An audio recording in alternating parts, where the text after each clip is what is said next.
The NFL quarterback life is tough, but Deshaun Watson might have the strangest career the league has ever seen.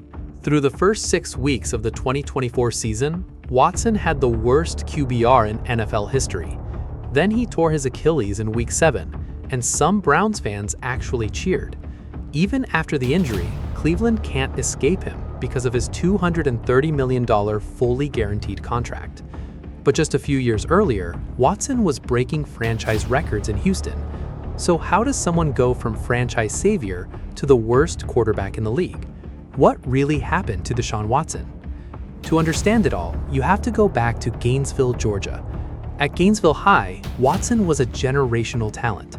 17,134 total yards, 218 touchdowns, 13,775 career passing yards, all new Georgia State records. He was a 4-star recruit and the top-ranked QB in the 2014 class. He committed to Clemson as a sophomore and never changed his mind, even graduating early to join the team ahead of schedule. He started as a backup to Cole Stout, but in just 3 games with limited reps, Watson put up 479 yards, 4 touchdowns, and 0 picks. He took the starting job and never gave it back. Even after missing games with a broken hand and a torn ACL, Watson finished his freshman year with 1,466 passing yards, 14 touchdowns, and just 2 interceptions. His sophomore year was even bigger. Clemson went undefeated in the regular season, finished number 1 in the country, won the ACC championship, and beat Oklahoma in the college football playoff. They lost to Alabama in the national title game, but Watson set the record for most total yards in a championship game with 478. He also became the first FBS player ever to throw for 4,000 yards and rush for 1,000 in the same sophomore season. He won the Davey O'Brien Award as the nation's best quarterback. His junior year was iconic. Clemson beat Alabama for the national title, their first since 1981. Watson had 4,593 passing yards, 629 rushing yards, and 50 touchdowns. He finished his college career 32-3, the best record in Clemson history, with 10,163 yards and 90 total touchdowns. On November 8, 2016, he declared for the NFL draft. Even after everything Watson accomplished in college, doubts remained. Many scouts questioned his arm strength and pocket presence.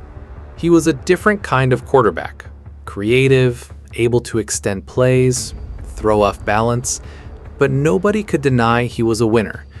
It would take the right team falling in love with him. That team was Houston. The Texans had just traded away Brock Osweiler. So after Mitch Trubisky went 2nd overall and Patrick Mahomes went 10th, that pick came from the Cleveland Browns, which turned out to be very ironic. Watson's arrival in Houston marked the start of his meteoric rise, but going into his rookie year, he wasn't named the starter. Tom Savage had a stronger preseason and got the Week 1 nod. Just like in college, Watson's time on the bench didn't last. In the opener, Savage played the first half, just 62 yards, a 13.4 QBR, and the 19-point deficit. Watson came in and finished with 101 yards, including his first career touchdown. Watson was the starter by Week 2, picking up his first NFL win with 125 yards and a 49-yard touchdown run against Cincinnati. He kept rolling. In Week 4 against Tennessee, he threw for 283 yards, 4 touchdowns, and added a rushing score, tying the rookie record with 5 total touchdowns in one game. The next week against Kansas City, 5 more touchdowns. In October alone, Watson threw 16 rookie record touchdowns, winning AFC Rookie and Player of the Month. Then 2 days into November, he tore his ACL in practice. Season over. He finished with 1,699 passing yards, 19 passing touchdowns, and 2 rushing scores. Without Watson starting, Houston went 1-9. With him, 3-3. The leap into year 2 was expected to be massive, until the Texans opened 2018 at 0-3. Once Watson shook the rust off, Houston won 9 straight. They took the AFC South title. Watson finished with 4,165 yards, 68.3% completion, and 31 touchdowns, already creeping into top 10 quarterback territory. In his first playoff game, He threw for 235 yards and a touchdown. The loss to the Colts stung, but the future in Houston looked bright. Watson earned his first Pro Bowl nod. In 2019, he got even better. Houston won a second straight division title. Watson put up a perfect passer rating game against Atlanta. 426 yards, 5 touchdowns, 0 picks. He finished the season with 3,852 yards and 33 total touchdowns. In the wild card against Buffalo, he led an overtime drive for the ages, escaping 2 sacks and hitting Taiwan Jones for 34 yards to set up the game winner. In the divisional round against Mahomes and the Chiefs, Houston led 24-0. They still lost. Despite 388 yards and 3 touchdowns from Watson, the Texans blew it. That loss marked the beginning of the end in Houston. On January 28, 2020, Jack Easterby took control of football operations. Then, on March 22, 2020, DeAndre Hopkins, Watson's best weapon, was traded. After trading away their best receiver, Houston still needed to keep their star quarterback. On September 5, 2020, Watson signed a 4-year, $177.5 million extension, the second largest contract in the NFL at the time. The deal was supposed to keep him through 2025. The most important piece? A no-trade clause. More changes came fast. Houston started the 2020 season 0-4, and head coach Bill O'Brien was fired. Defensive coordinator Romeo Crennel was named interim head coach. Despite all the chaos, Watson had arguably the best season of his career, but the team around him was a disaster. Houston finished 4-12 and missed the playoffs. Watson still led the NFL in passing yards with 4,823, a Texans franchise record, along with career bests in completion percentage and touchdowns. None of it mattered. The defense was one of the worst in the league, giving up the 3rd most yards per game.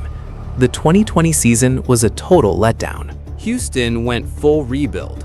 On January 7, 2021, Nick Caserio became GM, stepping into a complete mess. Less than a month later, Watson officially requested a trade, just 4 months after signing his massive extension. 3 things drove Watson's trade request. First, he was still furious about the Hopkins trade. Second, Houston hadn't interviewed Eric Bieniemy for the head coaching job, even though Watson pushed for it. Third, owner Cal McNair ignored Watson's input when hiring Caserio. The Texans tried to calm things down. They hired Baltimore assistant David Culley as head coach, a guy committed to building around Watson.